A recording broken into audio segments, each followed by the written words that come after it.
കർത്താവിൻ്റെ നാമം മഹത്വപ്പെടട്ടെ. ഫെയ്ത്ത് വോയിസിലേക്ക് എല്ലാവരെയും ഞങ്ങൾ സ്വാഗതം ചെയ്യുന്നു. റോമാക്കാർക്കെതിരെ ലേഖനം 8-ാം അധ്യായം 1-ാം തിരുവചനം ഇങ്ങനെ വ്യക്തമാക്കുന്നു: ആകയാൽ ഇപ്പോൾ യേശുക്രിസ്തുവിനോട് ഐക്യപ്പെട്ടിരിക്കുന്നവർക്ക് ശിക്ഷാവിധിയില്ല. ക്രിസ്തുവിൽ ഏറ്റവും സ്നേഹമുള്ളവരെ, കർത്താവായ യേശു ക്രിസ്തു നിങ്ങളെ ഏവരെയും സ്നേഹിക്കുന്നു.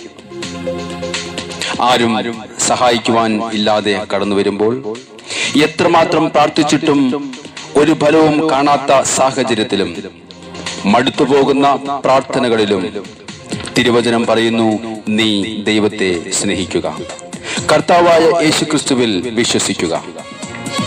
കർത്താവിനെ പൂർണ്ണ ഹൃദയത്തോടെയും പൂർണ്ണ ആത്മാവോടെയും പൂർണ്ണ മനസ്സോടെയും സ്നേഹിക്കുമ്പോൾ ഹൃദയങ്ങൾ പരിശോധിക്കുന്ന ദൈവം നിന്റെ പ്രാർത്ഥനകൾക്ക് മറുപടി നൽകും. തിരുവചനത്തിൽ നാം കാണുന്നു, ആരും സഹായിക്കുവാനില്ലാതെ പത്രോസിനെ കാരാഗൃഹത്തിൽ അടച്ച് ഇരു ചങ്ങലകളാൽ ബന്ധിച്ച് ഇടത്തും വലത്തും പട്ടാളക്കാർ കാവൽ നിന്നിട്ടും സകലതും നന്മയ്ക്കായി പരിണമിപ്പിക്കുന്ന സ്വർഗസ്ഥനായ പിതാവ് പത്രോസിനെ വിടുവിക്കുവാൻ തന്റെ ദൂതനെ അയച്ചു. കാരാഗൃഹത്തിന്റെ വാതിൽ തുറന്ന് പത്രോസിനെ പുറത്തേക്ക് കൊണ്ടുവന്നു എങ്കിൽ നമ്മുടെ ഏതു സാഹചര്യങ്ങളിലും, ഒറ്റപ്പെട്ട മേഖലകളിലും, ആരോടും പങ്കുവയ്ക്കാനാവാത്ത വേദനകളിലും സ്വർഗസ്ഥനായ ദൈവം ഇടപെടും. നീ വിശ്വസിക്കുക, പ്രാർത്ഥിക്കുക, ദൈവത്തെ സ്നേഹിക്കുക. തിരുവചനം പറയുന്നു, മക്കൾക്ക് നല്ല ദാനങ്ങൾ നൽകണമെന്ന് ദുഷ്ടരായ നിങ്ങൾക്ക് അറിയാമെങ്കിൽ തന്നോട് ചോദിക്കുന്നവർക്ക് സ്വർഗസ്ഥനായ പിതാവ് എത്രയോ അധികം നന്മകൾ നൽകുകയില്ലേ.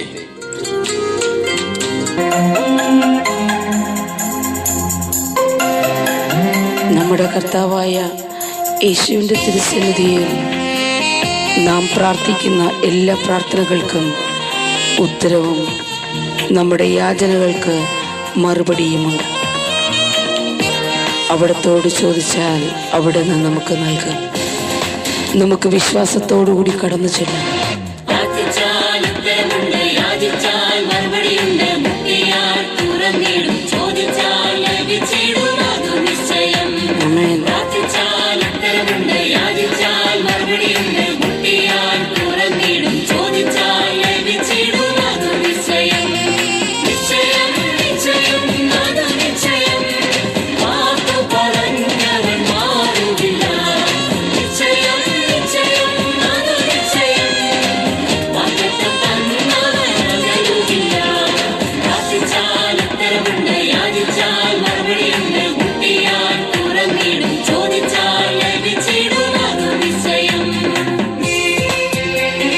ഇന്ന് നമ്മുടെ കർത്താവായ യേശുവിനെ നാം ആരാധിക്കുമ്പോൾ നമുക്ക് വിടുതൽ ലഭിക്കും. നാം വിളിക്കുമ്പോൾ വിളിപ്പുറത്തെത്തുന്ന നമ്മുടെ കർത്താവായ യേശുവിൻ്റെ സന്നിധിയിൽ നമ്മുടെ ആവശ്യങ്ങൾ പറയാം. നമുക്ക് പ്രാർത്ഥിക്കാം. അവിടുന്ന് നമ്മെ കരുതുന്ന ദൈവം.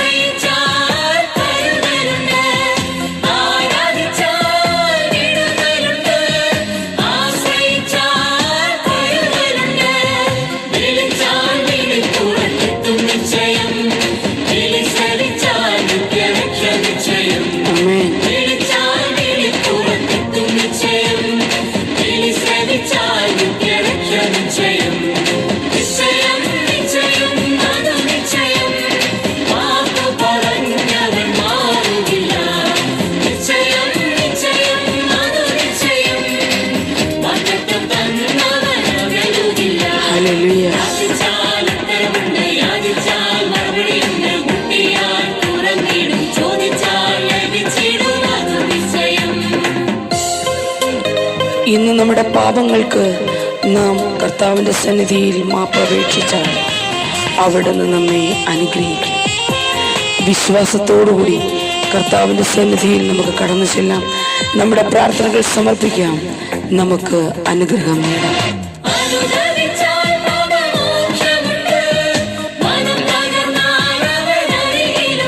ആമേൻ.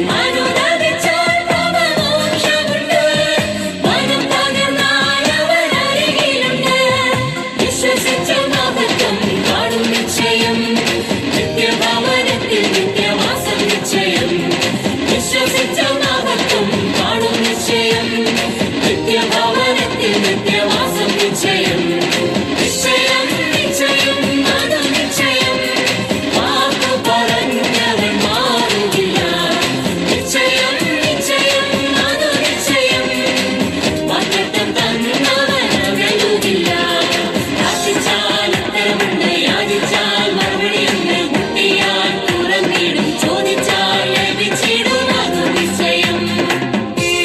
നമ്മുടെ ജീവിതത്തിലെ ഏത് കൈപ്പേറിയ മാറയെയും അവിടുന്ന് മധുരമുള്ളതാക്കി തീർക്കണം.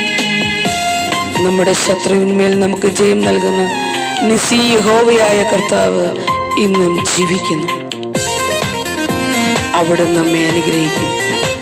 അവിടുത്തെ വാഗ്ദാനങ്ങൾ നമ്മിൽ നിറവേറും.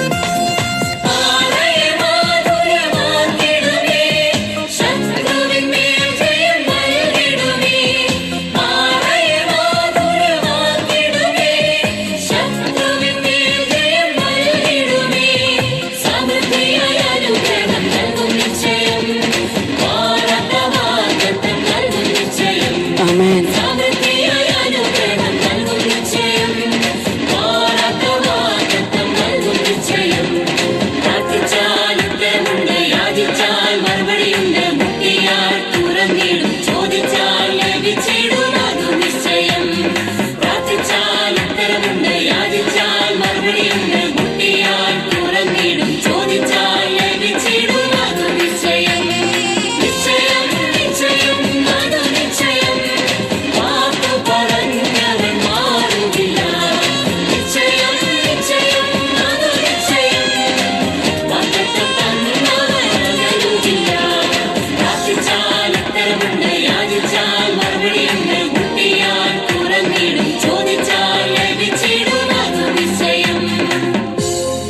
ഇന്ന് വിശ്വാസത്തോടുകൂടി കർത്താവിൻ്റെ സന്നിധിയിൽ സമർപ്പിക്കുന്ന നമ്മുടെ പ്രാർത്ഥനകൾ കർത്താവ് ശ്രവിച്ച് നമ്മെ അനുഗ്രഹിക്കട്ടെ എന്ന് കർത്താവായ യേശുക്രിസ്തുവിൻ്റെ നാമത്തിൽ ഞങ്ങൾ പ്രാർത്ഥിക്കുന്നു.